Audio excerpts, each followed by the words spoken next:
The durable pool wall was designed by a pool builder for pool builders. Not only are they the strongest vinyl pool wall on the market today, they are versatile and easy to construct. In this video, we will walk through each step on how to assemble the durable pool so that it can be in compliance with manufacturer's warranty. Start by establishing the pool's layout. After the layout has been established, we determine the elevation grade based on any existing patios or structures that already exist. Using a laser level to find this elevation, we are going to adjust this based on the height of the wall, which is 47.5 inches without cantilever or coping. It is important to take extra assurances to make sure the excavation of the pool and ledge are correct. We do this by leveling the bottom of the pool wall with blocks that are placed on pre-painted X's that we sprayed on the ground after excavation. The X's are spray painted every 7 foot 11 inches from the end of the corner on 90-degree walls. This is the starting and stopping of each panel. For the radius, spray paint an X on the ground 3 feet on each side of what would be a 90-degree corner. This is for our 2 foot 5 inch radius corner. If necessary, make small adjustments by adding shingles on top of the block to ensure that the blocks are exactly level. Now that the blocks are level, it is time to start setting up the walls of the pool. Attach the panels by butting them together and placing them on the leveled blocks. Make sure that the grooves of the wall are matched up so that they can easily slide together.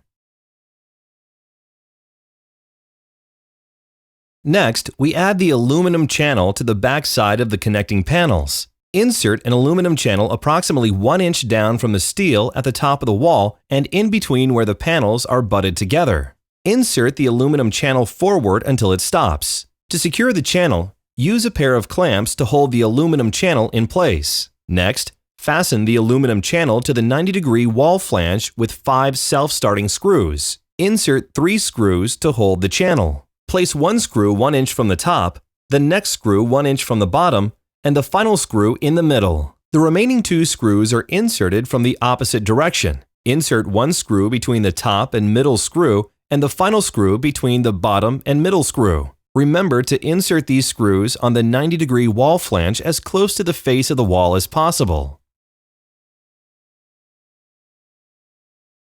Next, install a 1 inch by 6 inch metal splice plate to the steel on the top of the wall on the side of the steel and an 8 inch by 8 inch base plate to the steel at the bottom of the wall. This will make the wall rigid. Using 1 inch self-starting screws, install the 1 inch by 6 inch splice plate between the gap in the steel on the edge of the steel on the top of the wall. Eyeball the alignment of the wall panel by the string line that is above the wall. Insert 4 screws to attach the top splice plate on the side of the steel. Next, install the square base plate to the top of the steel at the bottom of the wall with self-starting screws. Insert 2 screws on the bottom sides of the base plate. There is a hole in the center of the base plate for a 1/2 inch rebar, which will be inserted at a later time. Make sure the hole on the base plate is away from the wall. It is now time to use a brace to support the wall while the pool is being built. Use 1 brace for every 7 foot 11 inch wall panel section. Attach the brace with a self-starting screw to the steel at the top of the wall to hold the brace. Drive a piece of rebar on the back side of the brace to hold it in place. Verify the placement of the wall again with a 4 foot level and adjust the brace to move the pool wall in or out to be plumbed with the string line. Move to the next panel and continue building the wall of the pool. Once your pool walls are built, use a 4 foot level to plumb the bottom of the wall to the string line using the brace. When assurances are made that the wall is plumb, insert a 1/2 inch by 18 inch piece of rebar into the hole on the base plate. Drive the rebar into the ground to only leave 2 inches of rebar still showing. After the base plate is installed, insert steel pins in the ground on the inside of the pool in front of the pool wall face. Install the pins at a slight angle every 2 feet. This will serve as a stop to keep the pool wall from moving. The pool wall is now secure from the front and the back. Once all of the pins are in place, it is time to install the 10mm plastic sheeting on the rear of the wall. Place the plastic sheeting to be even with the top of the wall. Using a screen roller, roll the plastic into every aluminum channel. Follow with the insertion of a plastic straw to keep the plastic sheeting in place. The rolling of the plastic sheeting and insertion of the plastic straw is done at the same time. By doing this, the plastic sheeting becomes a bag from top to bottom that will hold the concrete. The sheeting should be slack and not too tight to allow room for the concrete. However, leaving the sheeting too loose will cause too much concrete to be used. When you reach the end of a roll of plastic sheeting, you must continue with a new one, creating a seamless transition. To do this, overlap the plastic by putting the new plastic sheeting underneath the old plastic, establishing an overlap of 4 to 5 inches. Roll both the pieces together into the aluminum channel using the screen roller and insert the plastic straw. When all the plastic is inserted around the pool, cut the plastic sheeting at the bottom so there is no sheeting 5 to 6 inches from the bottom of the wall. This will allow the concrete footer or locking ring to be touching the wall itself.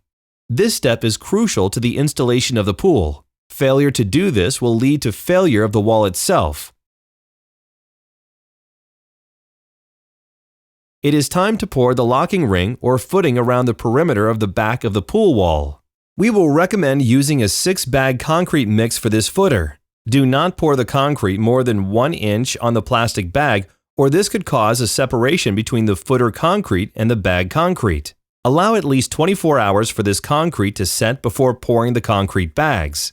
The next day, it is time to pour the concrete into the bags on the back of the pool wall. We recommend 6-bag concrete with pea gravel to accommodate the flow of the concrete into the bag. Use a traffic cone as a funnel to fill the bags with concrete from the top of the footer or locking ring to the top of the bottom of the steel that is on the top of the wall. The filling of approximately 24 bags will need 1 yard of concrete. Concrete must be wet enough to accommodate flow into the bags. This would be equal to a 5 or 6 inch slump. To accommodate the skimmer, the plastic bag is only filled up halfway with concrete.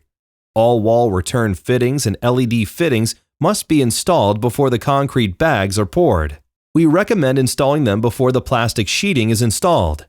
After the plastic sheeting is installed, make a small incision to install pipe and glue the wall fitting and pipe together. Make sure the pipe is tight in the plastic so concrete cannot escape. Once the bags have been filled with concrete and the concrete is still wet, install a 5-foot piece of rebar every 5 bags into the center of a poured bag. This rebar will be bent later for tying the wall of the pool into the pool deck. Now it is time for the skimmer installation. Start by laying a template of the faceplate on the wall 1/2 inch from the top and 1/2 inch from the side and trace inside the template. This accommodates a vinyl liner Hayward 1084 skimmer. After the skimmer hole has been cut out, lay the pattern faceplate on the skimmer opening to make sure the holes will fit exactly. Drill the pattern holes with a 7/32 inch drill bit. Cut the steel out at the top of the plate where the skimmer is to be installed. This is so the skimmer can be raised as high as possible. After the hole has been cut, the screw holes drilled at the top of the steel removed, a grinder should be used to smooth out the ridges on the backside. Now it is time for mounting the skimmer. The correct order of installation going from inside to outside should be faceplate, gasket with adhesive, pool wall, gasket with adhesive, skimmer body. After the concrete inside the bags has set and cured for at least 24 hours, you can now proceed with plumbing and remove all external bracing. A few internal supports should be installed to ensure the top of the walls do not bow inward. We do this with 2x4s. After the 2x4 bracing is installed to the pool side of the pool wall at the top of the wall, it is time to backfill with rock. Backfill with 1-inch clean rock to allow for proper water drainage. We recommend a 4-inch SDR 35 drain line run to daylight for drainage. The drain line must be installed on top of the footer before the rock is installed. If the drain line cannot be run to daylight, install a sump pit outside the deck area. Mechanically remove the water with a sump pump. Make sure water runs away from the pool. This will keep the vinyl liner from floating. After the pool is backfilled with rock, dirt will be layered in behind the rock. Now the soil is compacted to prepare for the deck to follow. This concludes the step-by-step tutorial on how to install the durable pool. Please contact us with any questions that you may have at info@durablepools.com or call us at 618-833-5068.